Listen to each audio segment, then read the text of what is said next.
Saudações a todos, eu sou Yasmin Muniz e nesse vídeo a gente vai diferenciar os tipos de revisão, os principais tipos de revisão, digamos assim, que são a integrativa, a narrativa e a sistemática.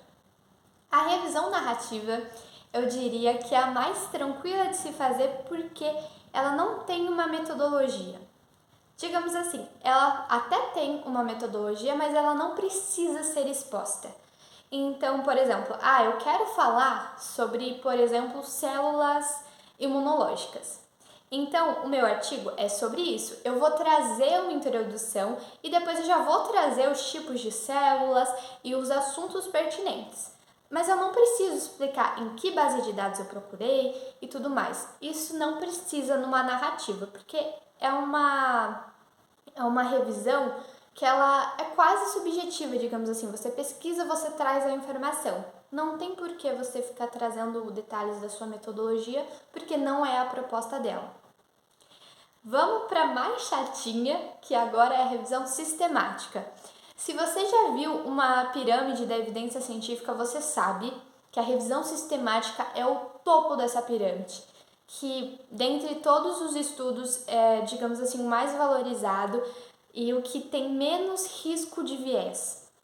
Porque a revisão sistemática, ela propõe responder uma questão de uma forma extremamente sistemática e metodológica.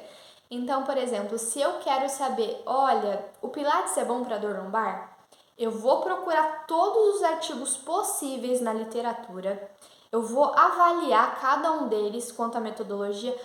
Essa metodologia é mais fraca, esse é mais forte, enfim. E quando eu for escrever meus resultados, eu vou ponderar isso para a minha avaliação.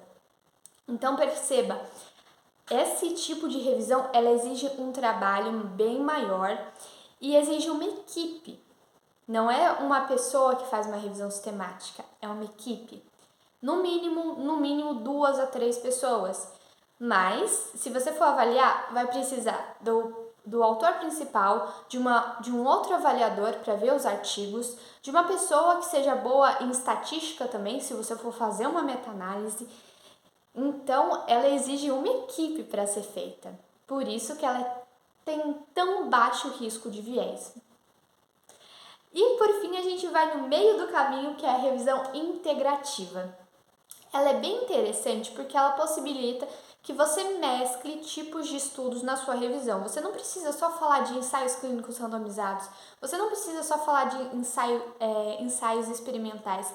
Você pode trazer os dois estudos, fazer uma avaliação um tanto quanto qualitativa sobre o assunto e organizar todas essas questões no seu artigo.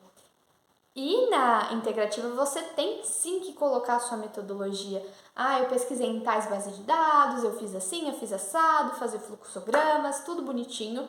Mas ela permite assim uma maior liberdade para você analisar o que existe na literatura, mas ela não necessita, digamos assim, que você tenha um aparato tão grande logístico quanto uma sistemática. Então ela traz contribuições bem importantes, sem precisar ser tão rigoroso e nem ser tão subjetivo. Então, eu acho ela bem interessante.